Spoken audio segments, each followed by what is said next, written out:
My name is Regina, and I'm 28 years old. After 3 years of marriage, we finally conceived our first child.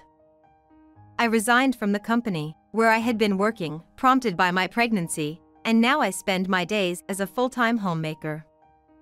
My husband, Preston, is the eldest son of the Brown family, and even before getting married, he expressed the desire to live with my own parents someday.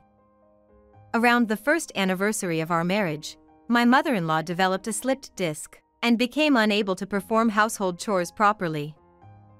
At this point, I wondered about the feasibility of living together, but we decided to start cohabitating with my in-laws from that time. My in-laws are very gentle people, and we have no issues like mother-in-law and daughter-in-law conflicts. Moreover, they are always considerate of me, willingly helping with household chores. In return, I felt it was important not to rely on them too much. I took on tasks such as preparing meals and going shopping, within my capabilities. When my mother-in-law learned about my pregnancy, she shed tears of joy and said, "Thanks to you, Regina, I can finally become a grandmother. Thank you. Please prioritize your health and the baby in your belly over household chores. I'll take care of cleaning and laundry, so don't worry about it." My father-in-law, genuinely looking forward to the birth of his first grandchild, even though it's still early in the pregnancy, said, "Regina, do you already know the baby's gender?" "My preference is for a girl, but thinking about the Brown family, maybe a boy would be better. Anyway, I just hope for a healthy baby to be born." Both of them are genuinely kind and considerate, always putting my well-being first. My husband, Preston, has a very gentle temperament. Concepts like getting angry or feeling frustrated are completely foreign to him. He is also a caring person, always concerned about my well-being. Every morning, he greets me with, "Good morning, Regina. How are you feeling? Is the baby in your belly doing well? I'll be working hard today, for you and our baby." He consistently expresses such sentiments, dedicated to my and the baby's well-being. My daily life has been smooth sailing in every aspect. It's a day-to-day existence that I can't express enough gratitude for. However, I began to sense the tranquility of our daily life, gradually crumbling, making noise. It all started when Preston's sister, Luciana, began to visit our home frequently. Luciana, my sister-in-law, is a 22-year-old fourth-year university student. It seems her job hunting isn't going well, and lately, she comes to our house almost every day, complaining and acting selfishly. I'm so frustrated. I'm the only one in my class who hasn't secured a job. Every place I want to work at rejects me on paper, and the places I reluctantly apply to have ridiculously low salaries. I'm seriously the unluckiest girl." She says this while casually opening the fridge, grabbing a cold beer, and wrapping herself in a blanket. When Luciana comes over, the peaceful atmosphere changes, and my in-laws become quiet, as if the air has frozen. "Hey, Regina. I'm hungry, so can you whip up something to go with beer? 3 side dishes, please." She says this while sitting on the sofa, acting like a queen and sipping her drink. If Preston were here, he would sternly scold her, but unfortunately, he's at a company drinking party after overtime today. Unable to bear it any longer, my mother-in-law kindly says, "Luciana, you shouldn't be so demanding. Regina is pregnant, you know. Moreover, you should prepare your own meals, at least. Don't cause trouble for others. After all, Luciana is already an adult." Even when I gently cautioned her, my sister-in-law paid no attention and continued doing whatever she pleased. "It's not a big deal. I mean, Regina isn't even that pregnant yet. And pregnancy isn't an illness, right? I think it's a problem to coddle pregnant women too much. Anyway, I'm fed up with various things. Hey, make dinner already. Stop daydreaming and start cooking." Luciana says this without noticing that we are all giving her cold looks. In the end, I followed my sister-in-law's request and prepared 3 side dishes, placing them on the table. However, once I finished cooking, she exploded with complaints. If I gain weight from all these high-calorie dishes, it's your fault. And your brother, if he was going to get married, should have found someone who can cook decent meals. She continued to criticize relentlessly. Well, no matter what my sister-in-law said, there's no one else in this family who rejects me, so I decided to just let her words go, in one ear and out the other. That night, Preston apologized, saying, "Sorry, Regina. She came over again today, didn't she? I scolded her before, but she never learns. It's really frustrating. Mom and Dad can't be firm with Luciana, it seems. Sorry for taking it out on you." He genuinely apologized. From what I heard before, despite not being overly spoiled, my sister-in-law has always been selfish and hard to handle. From nursery school to elementary school, she used to pick fights with boys, causing injuries regularly. In junior high, while she stopped getting into physical fights, she couldn't avoid trouble with other girls. Whenever the school called, my in-laws had to apologize in person, and it was a constant source of stress.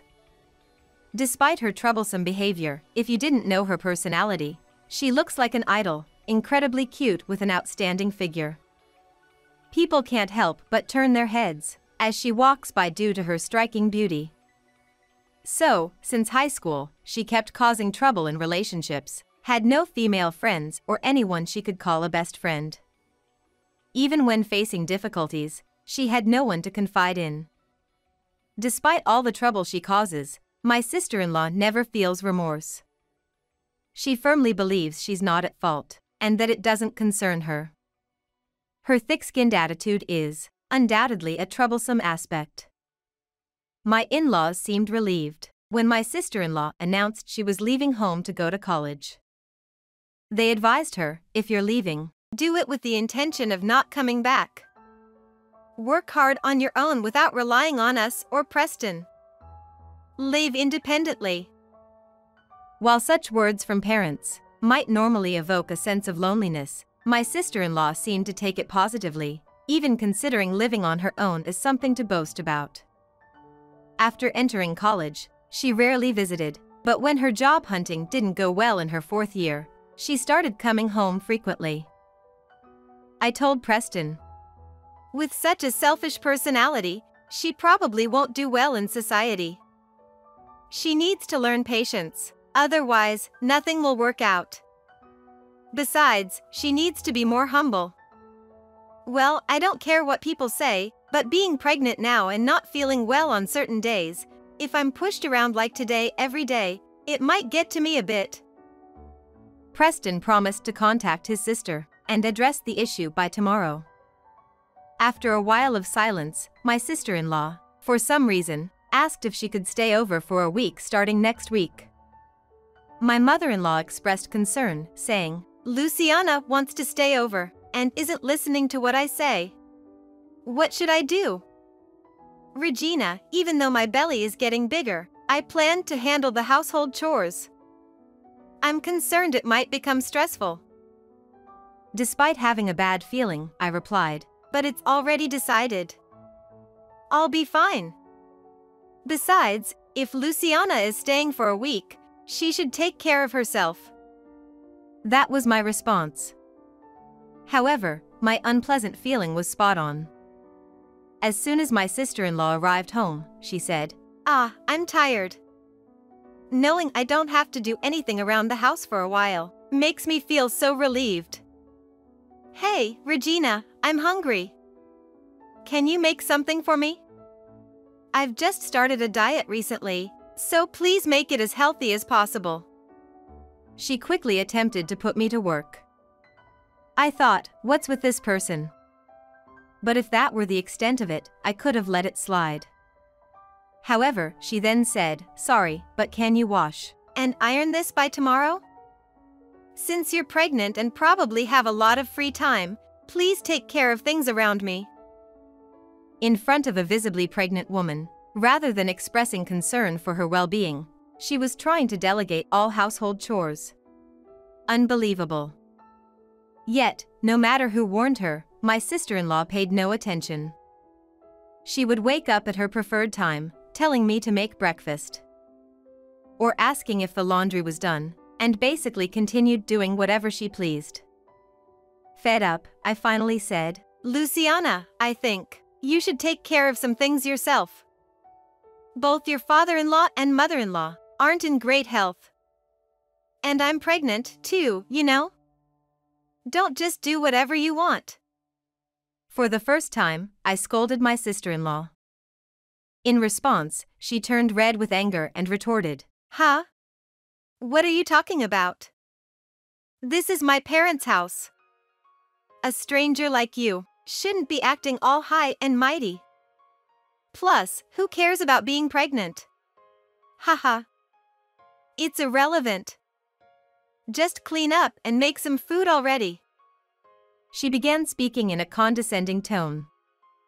Despite feeling upset, I decided to keep things peaceful for now. With a simple yes, I conceded to my sister-in-law's demands. "See, you can do it if you try. You're just a daughter-in-law, so don't answer back. Just do as you're told. Anyway, no matter how hard you try, you'll never be a real part of our family," she declared with that attitude. No matter how many times my in-laws and even Preston warned her, I feel like I understand why my sister-in-law doesn't get it. She's not just selfish, she seems to think everyone except herself is some kind of servant. She talks so rudely to her parents that it's appalling.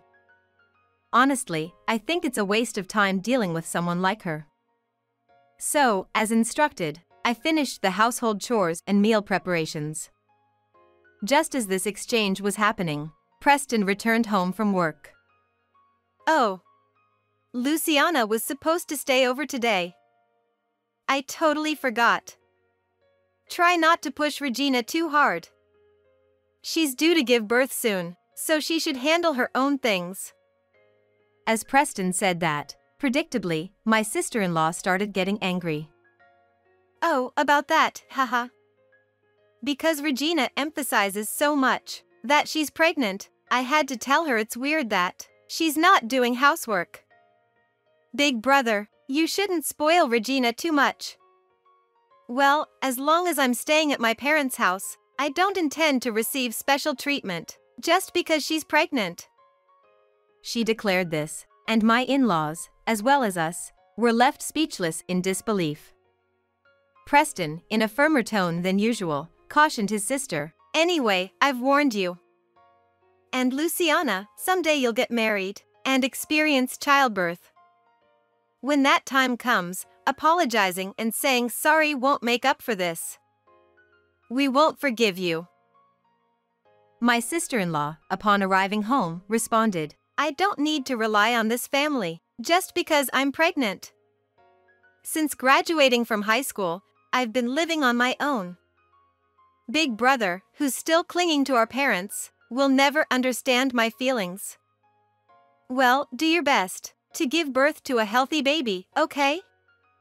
She answered as if mocking me.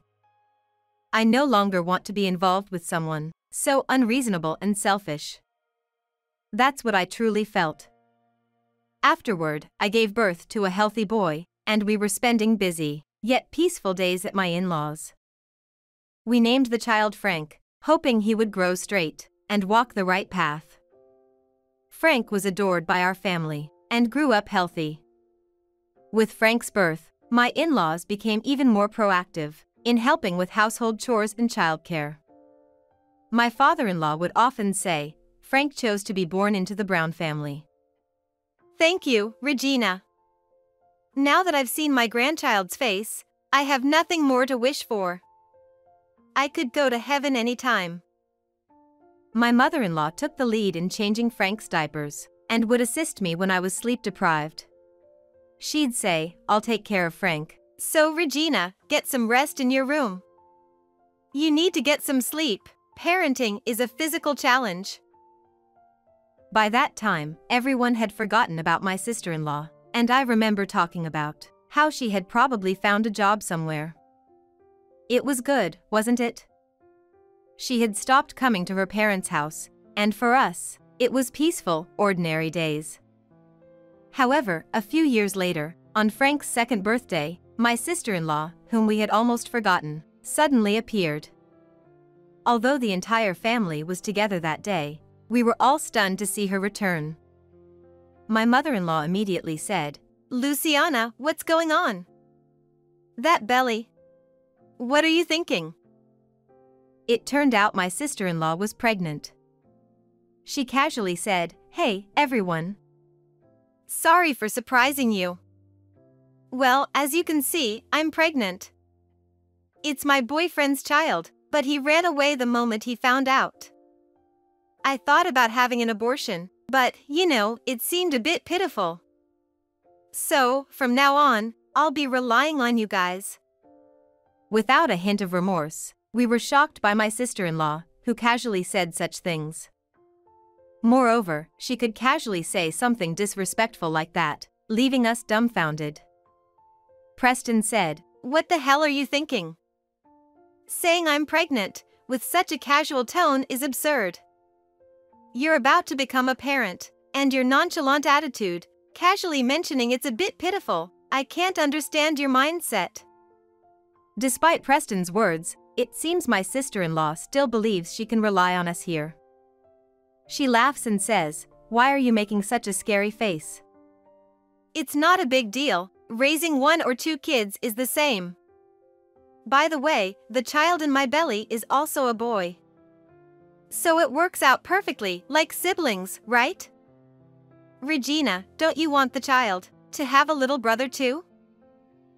While Preston and my in-laws tried to persuade her to go back to her own home and get the runaway guy responsible to take responsibility, my sister-in-law remained unfazed. However, my perspective was different. After all, I hadn't gotten my revenge from that time yet. I said, "I don't mind. Well, living together all the time might be difficult considering the small space, but for the short period until the birth, it should be fine." My sister-in-law, seizing the opportunity, added, "See? Regina is okay with it. So, I'll live here from today, until I settle after giving birth. It'll put Dad and Mom at ease, right? Even if it's not their first grandchild, I think they'll have more affection for their daughter's child." Internally, I thought, this person is truly an idiot. A fool like this becoming a parent, the end is near. I accepted my sister-in-law, which was unexpected for Ken and my in-laws. They seemed quite uneasy, but at that moment, I had no doubts. After all, this was my strategy. From the next day, I started saying, "Good morning. Luciana, how long are you going to sleep? Hurry up and get up, let's prepare breakfast together. Besides, there's a vegetable sale in the shopping district today, so as soon as we finish cleaning, we'll head out." My sister-in-law, without showing any intention of getting out of bed, replied, "What are you talking about? I'm pregnant. Show a little consideration for me." Yes, I had been waiting for these words. "What? What are you saying? You haven't forgotten what you said when I was pregnant, right? Like not treating pregnancy as an illness, not pampering just because I'm pregnant, even when I'm not feeling well, making me do cleaning and laundry, and preparing snacks for drinks. Have you forgotten? I still remember it clearly. You'll experience the same, so be prepared," I said, glaring at her with a cold voice. My usually quiet demeanor shocked my sister-in-law. She weakly responded, "But I'm pregnant." "So, what are you saying? If you thought being pregnant meant you'd be treated specially, you're completely wrong. Right now, I'm managing everything in the house, and if you can't listen to what I say, how about leaving?" I added, hammering the point. Well, understood. I'll do it, okay? I'll do it. Saying that, my sister-in-law reluctantly got up and helped with the housework as I instructed. What are you doing? It's too early for a break. If you can't keep your promises, then you can leave the house, you know? I consistently used such threats, beginning the process of educating her to handle at least her own affairs. Having lived freely until now, my sister-in-law, who had never experienced such strictness, reluctantly followed my instructions, in tears. If she complained, she didn't know what would happen, so she obediently did the household chores as I instructed. And before we knew it, after just 1 month of continuously being scolded by me, the once cheeky sister-in-law surprised Preston and our in-laws by saying, "Regina, I think I'll wake up a bit early tomorrow and try making breakfast by myself." My mother-in-law said, "Regina, you're amazing. I respect you," and that made me laugh. Well, we don't know when my sister-in-law will leave, but during the time we live together, I plan to continue conveying basic household chores, gratitude towards parents, and essential lessons for raising children. Later on, my sister-in-law safely gave birth to a baby boy. At the hospital, facing my mother-in-law and me, she tearfully said, "Mom, I didn't know giving birth to a child would be this difficult. I'm sorry for saying arrogant things until now. Regina, thank you for teaching me important things, despite what I'm like." We couldn't help but laugh at her words. Moving forward, we plan to discuss how my sister-in-law and the newborn child will live together after leaving the hospital. If we end up living together, of course, we'll continue the strict education, as we have been doing so far.